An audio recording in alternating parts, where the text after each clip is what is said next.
Buenos días, hermanos y hermanas en el Señor. Continuamos hoy con este curso de introducción a las Sagradas Escrituras o introducción a los escritos de la Biblia.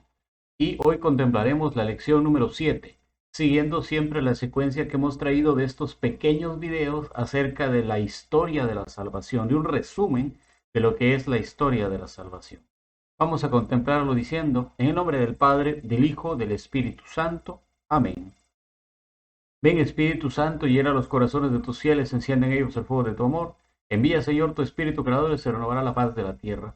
Oh Dios, que has iluminado los corazones de tus hijos con la luz del Espíritu Santo, haznos dóciles a tus inspiraciones para gustar siempre del bien y gozar de tu consuelo.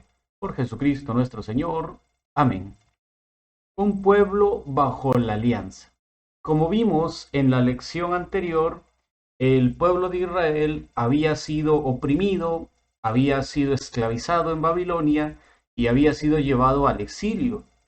Durante el exilio habían sufrido mucho, habían llorado bastante y vienen entonces y son liberados y son rescatados, primero del Egipto y ahora de Babilonia por Ciro, rey de Persia.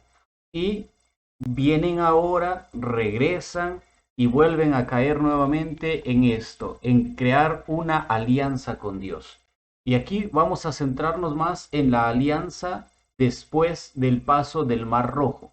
Vamos a centrarnos más en la alianza que Dios tiene con Moisés, con el pueblo de Israel, con los israelitas, a través del Decálogo y cómo después, poquito traicionando esa alianza, un poquito estando descontentos, piden un rey y surge la monarquía entonces y al final el reino se termina dividiendo en dos y eso va a ser la causante de que llegue Babilonia y que lleguen los persas a conquistarlos y a dividirlos y pues, ¿por qué no decirlo? A hacer que los reinos desaparezcan durante este tiempo. Entonces, vamos a comenzar hoy contemplando la conquista primero. Y es que después de que el pueblo de Israel estuvo en el desierto, que Dios los se manifestó con ellos con relámpagos, con fuego, que Dios los acompañó en todo momento, y Moisés muere, llega el momento de conquistar la tierra prometida. Llega el momento de conquistar esa tierra que Dios le había prometido a Abraham, que Dios le había prometido a las patriarcas. Y el encargado de hacerlo es Josué, el sucesor de Moisés, que pone fin a la caminata en el desierto y corona la salida de Egipto. La tierra entonces se convierte en don de Dios, pero a la vez significa el esfuerzo humano. ¿Por qué? Porque han caminado, porque han sufrido, porque les ha costado llegar a ese lugar. Al ser conquistada esta tierra de Canaán y luego repartida entre sus tribus, Dios cumple la promesa de la tierra hecha a los patriarcas. El pueblo ratifica y renueva la alianza en un lugar llamado Siquem, en la asamblea de Siquem. Esto lo encontramos en el libro de Josué, capítulo 1 al 12, Josué capítulo 13 al 21 y en el libro del Génesis, que también vamos a encontrar la promesa hecha a Abraham. Entonces nos damos cuenta cómo Moisés no fue digno de entrar a la tierra prometida porque dudó en un momento, dudó un poco acerca de la bondad de Dios, acerca de los prodigios que Dios podía hacer, y Dios le dijo, pégale a la roca, y le pegó dos veces, y Dios le había mandado a pegar solo una vez. Entonces Dios le dice, mirarás la tierra, pero no entrarás, por haber dudado, por haber hecho esto. Y efectivamente es Josué el que ahora conquista la tierra de Canaán, es el que entra en la tierra de Canaán, y es el que al ya haber conquistado se encarga de repartir la tierra a cada una de las tribus para que tengan por heredad. Y entonces el país se convierte en un país fértil, en un país que, como dijo Jesús, como dijo, perdón, Dios, en su promesa, donde emana leche y miel, donde va a haber abundancia. Y estas personas viven felices, viven tranquilos. Y tanta es su tranquilidad, tanta es su buena forma de vivir, tanta es su relajación, podríamos decir, tanta es su olvido del sufrimiento del desierto, que llega el momento en el cual empiezan a pecar otra vez.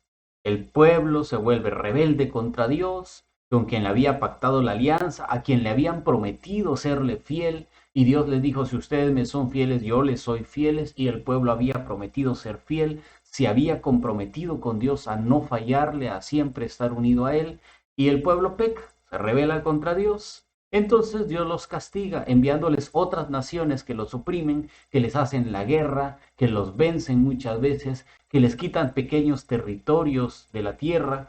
Y entonces el pueblo clama a Dios, reconoce su pecado, se arrepiente, Dios lo perdona y envía unos personajes llamados jueces, que se encargan de liberar al pueblo de Israel de la esclavitud que tenía de diferentes pueblos y de toda esa guerra por desobediencia. El problema es que conforme un juez iba apareciendo y los iba liberando, aparece otro pueblo que los esclaviza porque el pueblo sigue siendo pecador, se le olvida la alianza. Y entonces son varios jueces: Otoniel, Ehud, Samgar, Débora, Gedeón, Jefté, Ibsán, Elón, Abdón, Sansón, hasta llegar a Samuel. Y con Samuel pasa algo muy extraño, porque Samuel había gobernado bien, había llevado bien el pueblo de Dios, pero llega el momento en el cual el pueblo de Dios siente que no, siente que ya no quiere juez. Ve a las otras naciones, ve cómo están gobernadas las otras naciones, se da cuenta que las otras naciones están gobernadas por una persona, por un hombre que se llama rey, y ellos también sienten envidia y quieren tener rey también. Israel quiere tener rey, quiere ser semejante a las otras naciones, quiere que las otras naciones lo gobiernen, quieren que las otras naciones exista alguien que gobierne a todos, que estén bajo ellos. Y Samuel les advierte eso. Las 12 tribus de Israel, aunadas ya a la alianza, se unifican políticamente, comenzando así entonces el sentido de decir, si las 12 estamos unidos, si los 12 tribus somos uno solo, tenemos que tener un jefe.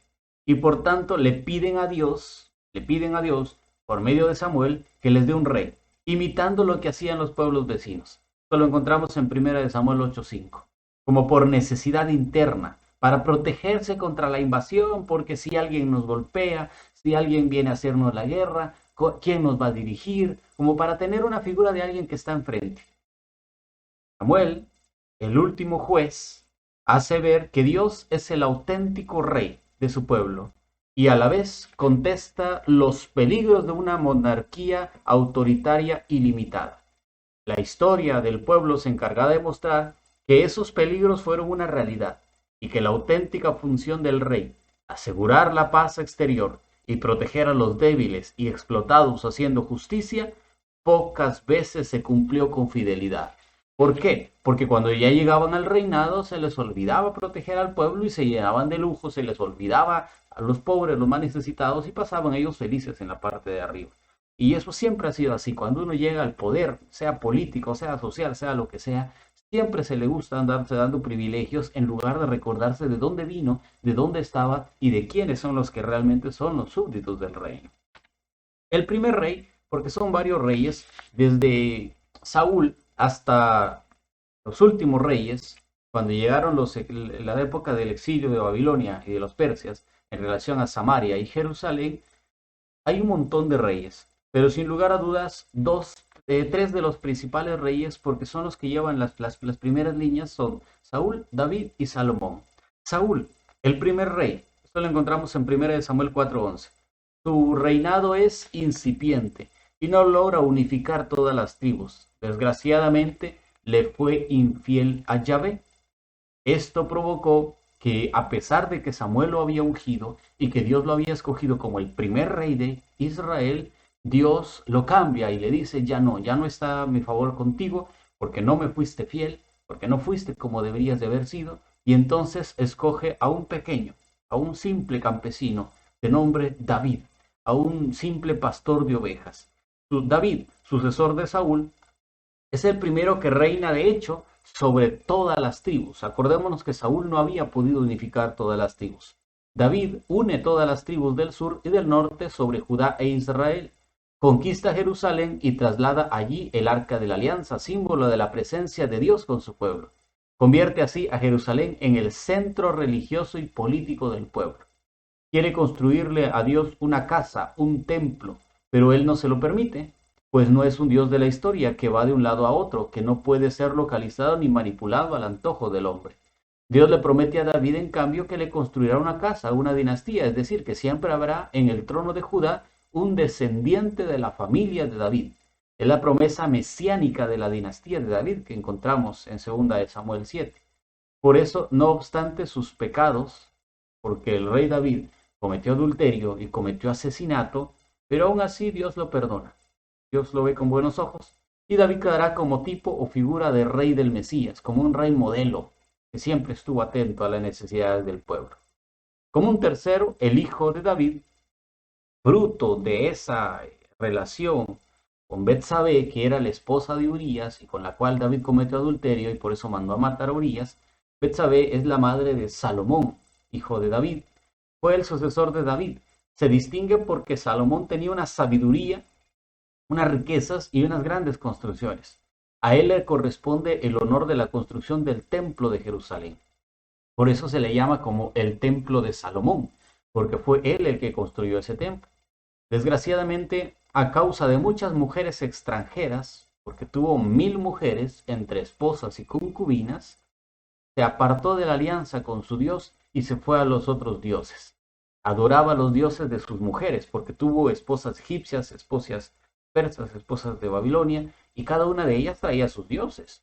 Estaba lógico, eran de otros pueblos, ellos no eran israelitas, ellos adoraban falsos dioses. Pero el problema fue que Salomón les hizo caso a sus esposas y empezó a adorar también a esos falsos dioses, adorando siempre al Dios de Israel. Y eso no tenía que hacerlo porque Dios es único. No hay otro Dios fuera de Dios. Entonces, dicho esto, y ya que él fue infiel, pues Dios decidió que cuando muriera él, iba a dividir el reino en dos.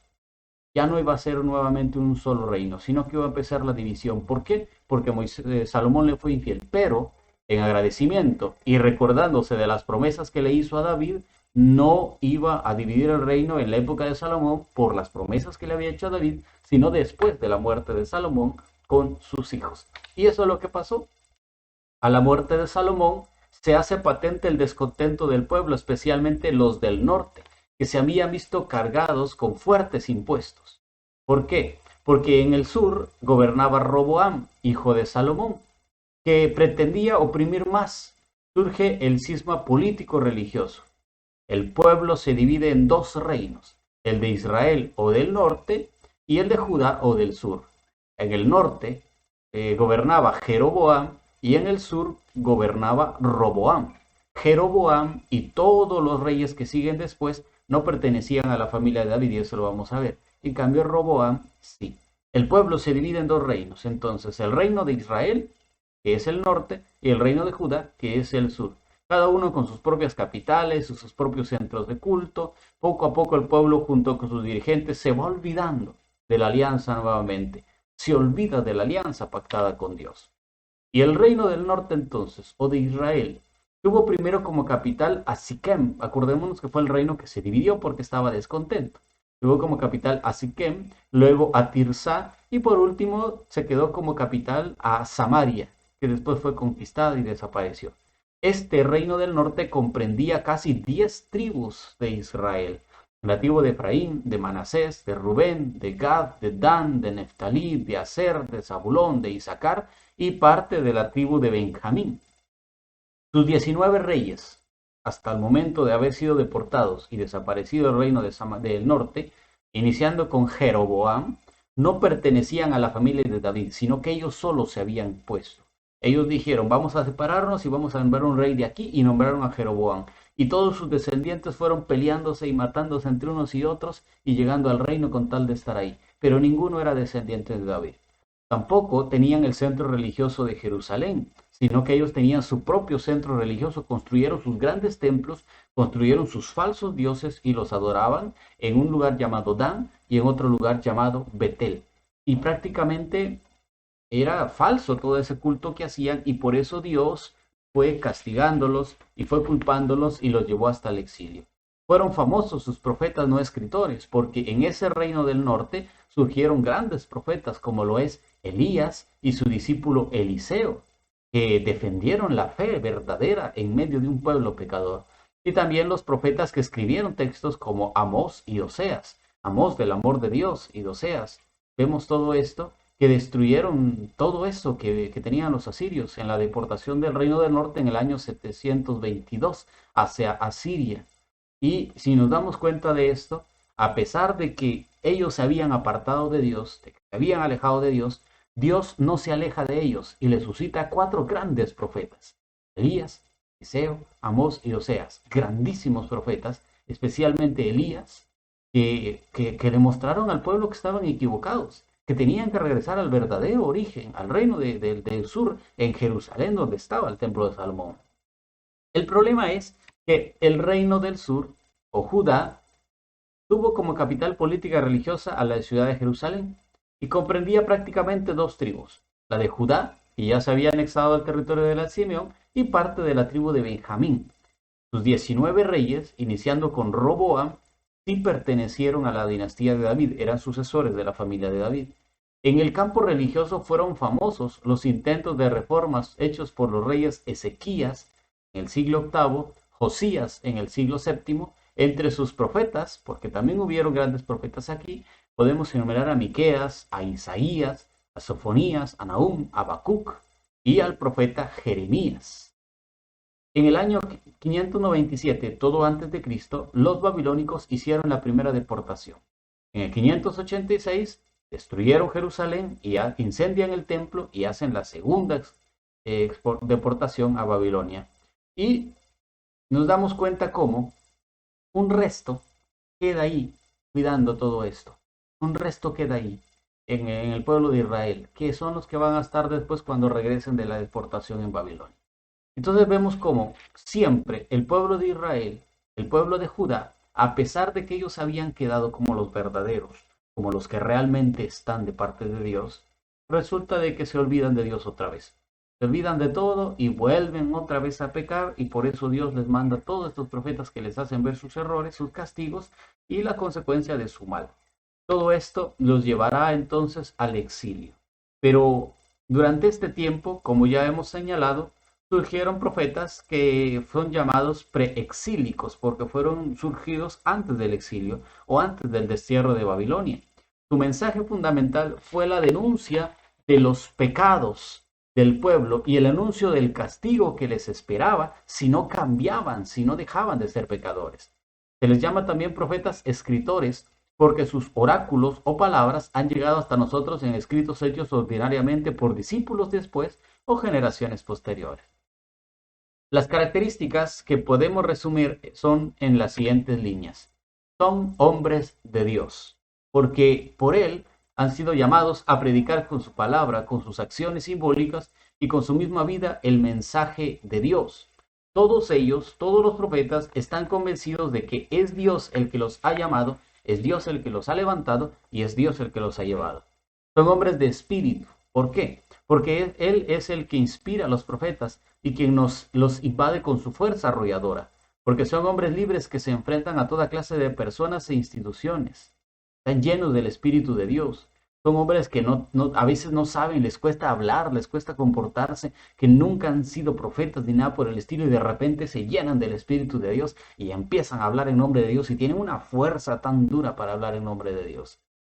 Son hombres de la palabra, por ejemplo, porque han sido llamados por Dios y han recibido la fuerza del Espíritu para anunciar al pueblo la palabra de Dios. Y cada vez que ellos decían oráculo del Señor, es que el Dios estaba hablando y se iba a cumplir eso que están diciendo. Es la palabra de Yahvé también la que ellos pronuncian. Y así lo repiten constantemente en los oráculos. Esto dice el Señor. Una palabra que el profeta no la puede acallar ni silenciar. Me dije, no me acordaré de él, decía Jeremías. No hablaré en su nombre, pero ella era en mis entrañas fuego ardiente, encerrado hasta en los huesos. Intentaba contenerlo y no podía, dirá Jeremías. Es la palabra que cala honda y profundamente también en la vida del profeta. En ocasiones es alegría y gozo para él, pero una palabra que le acarrea problemas, incomprensiones y persecuciones muchas veces.